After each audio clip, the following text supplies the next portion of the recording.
Salut à tous, par cette magnifique journée aujourd'hui dans Y Park, j'ai la chance de vous présenter et je vous invite à venir rencontrer la société Switcher Lab qui était juste derrière nous dans l'incubateur, une start-up, une belle histoire comme on aime les avoir ici sur Y Park. Et aujourd'hui Switcher Lab s'est développé et nous allons les rejoindre dans leur nouveau bâtiment ici à Galilée 4. Bienvenue dans le monde merveilleux de la vidéo et du streaming. Venez avec moi.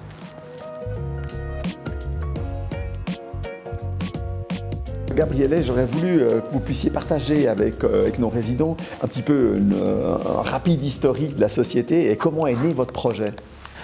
Alors oui, c'est pas tout simple. À un certain moment, j'ai voulu quelque part faire quelque chose moi-même, me lancer moi-même dans une entreprise.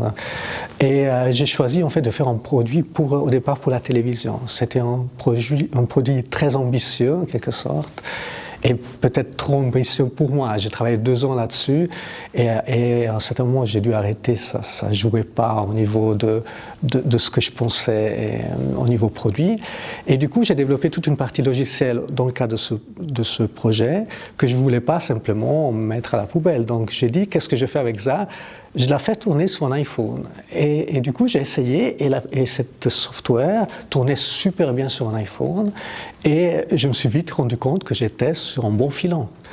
Et donc, j'ai finalisé mon produit sur iPhone, je l'ai mis sur l'App Store et là j'ai été confronté à la problématique de la commercialisation qui n'est pas toute simple. Moi, bon ingénieur, je ne suis pas forcément un bon commercial, donc c'était dur et j'ai à ce moment-là cherché un partenaire qui m'aide à la commercialisation de ce produit.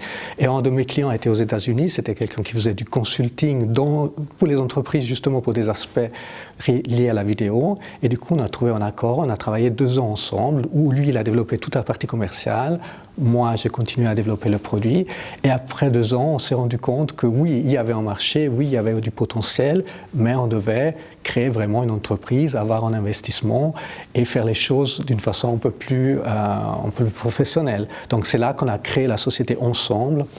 Et vu que lui se trouve aux États-Unis, la société a été créée avec la maison mère aux États-Unis où on a aussi les investisseurs.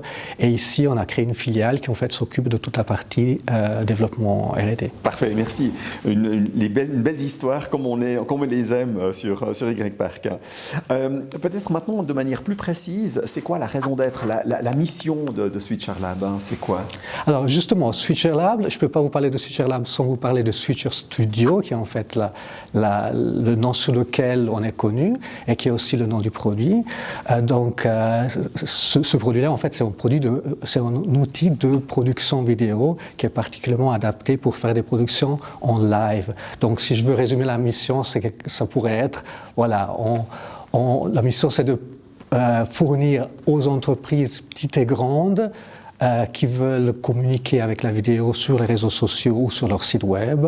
Voilà, c'est l'outil qu'on propose. Donc Switcher Labs, dans ce contexte-là, c'est que la partie développement de Switcher Studio. Donc la mission de Switcher Labs, c'est de développer le produit. Ok, très bien, merci beaucoup.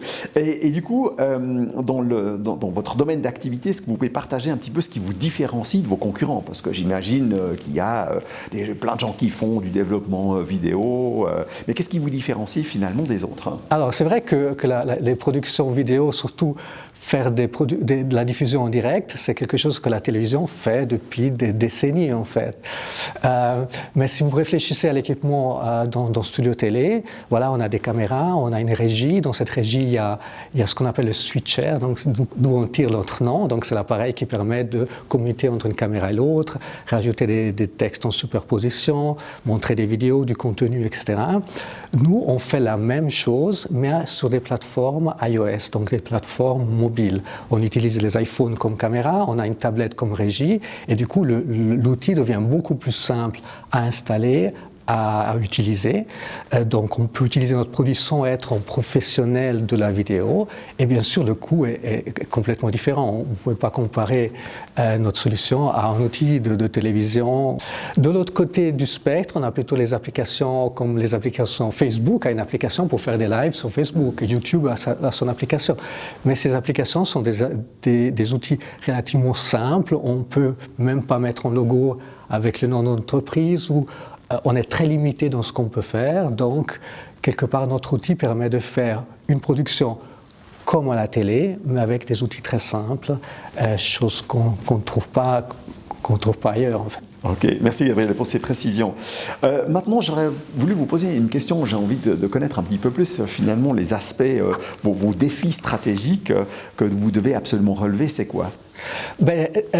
On est clairement une start-up qui grandit et donc on a clairement des soucis ou des défis au niveau organisationnel. Typiquement, voilà, au début, on est beaucoup les fondateurs qui font un peu tout, et là, maintenant, on doit impliquer, faire entrer dans l'entreprise d'autres personnes, d'autres talents qui aussi nous aident à organiser. Et il y a tout un défi de, quelque part, déplacer ou répartir la partie organisationnelle de l'entreprise. Je vous remercie pour ces précisions, Gabriel. Maintenant, j'ai envie de rêver un petit peu et puis que vous nous fassiez rêver. Quand, dans 10 ans, Switcher Lab, ça ressemble à quoi?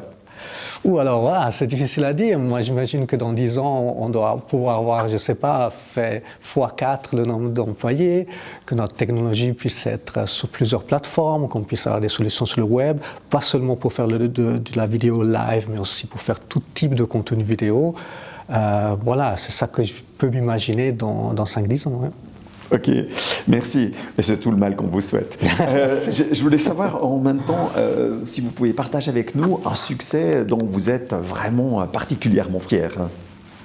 Alors, particulièrement, je ne sais pas, disons que avoir une entreprise qui grandit, être parti de moi-même dans mon bureau à écrire du soft, jusqu'à avoir une entreprise maintenant avec une quarantaine d'employés, c'est quand même... C'est difficile de ne pas être fier de ça. Maintenant, moi je suis particulièrement fier de l'équipe qui est ici en Suisse et des compétences qu'on a réussi à regrouper et du travail qu'on fait. Ouais. Merci pour ce partage. Maintenant, j'ai envie de vous connaître un petit peu mieux, puis en même temps pour nos résidents. Enfant, votre rêve de profession, ça aurait été quoi ? Depuis toujours, je suis fasciné par tout ce qui est électricité, électronique et plus tard l'informatique. Donc, mon père était un professeur dans une école des métiers. Donc, lorsque j'allais visiter les laboratoires, j'étais vraiment fasciné par ces milieux-là. D'ailleurs, j'ai fait cette école des métiers à Bellinzone. Et puis, je suis venu ensuite ici faire l'école d'ingénieur, ce qu'on appelait à l'époque école d'ingénieur ici à Verdun. Votre plat favori ? Moi, j'aime bien la cuisine italienne. Pizza, c'est parfait. Bonne pizza. Ok, très bien. Et puis, une couleur qui vous définirait le mieux ? Alors, moi, j'aime bien les couleurs pétantes. Rouge, jaune, orange. Merci beaucoup, Gabriel, pour cet entretien. Merci. Bonne journée à vous. Merci.